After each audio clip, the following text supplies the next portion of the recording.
Hi అండి. చాలా రోజులైపోయింది video upload చేయక. ఇప్పటి నుంచి అయితే రోజు అప్లోడ్ చేస్తాను వీడియోస్ అయితే.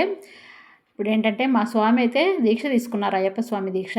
మా స్వామి కోసం నేను మధ్యాహ్నం చేసిన భిక్ష నైట్కి కూడా చేసేసాను అనమాట. ఎందుకంటే మా స్వామి ఆఫీస్కి వెళ్తారు కాబట్టి మధ్యాహ్నం వెళ్ళి నైట్ 11:30కి అట్లా వస్తారు. అందుకనే నైట్ కూడా తీసుకెళ్తారనమాట.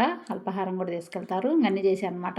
వేడివేడిగా రైస్ చేశాను, పప్పు చేశాను, దోసకాయ కూర, బెండకాయ ఫ్రై చాలా బాగా కుదిరాయి. స్వాముల కంటే మనకి బాగా కుదిరితే మనం టేస్ట్ చూడకపోయినా కూడా కరెక్ట్గా సరిపోతాయి అనమాట ఉప్పు అన్నీ. ఇవి మధ్యాహ్నానికి మిక్స్కి అనమాట. తర్వాత నైట్కి పూరీ చేశాను. నైట్కి మాత్రం ఇద్దరు స్వాములకి అనమాట, మా స్వామికి ఇంకో స్వామికి కూడా ఇద్దరు కలిపి చేశాను. పూరీ చేశాను.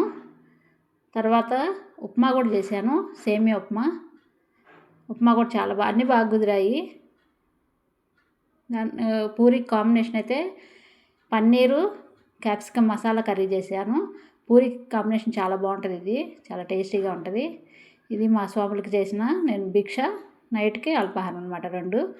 నైట్ 11:30 అట్లా అవుతుంది కాబట్టి వచ్చి ఆ టైంలో తినకూడదు కాబట్టి ఇక నేనే చేసి పంపిస్తున్నాను. ఇప్పుడు మధ్యాహ్నమే పంపిస్తాను అనమాట బాక్స్. ఇప్పుడు తినేసి నైట్కి తీసుకెళ్తారనమాట.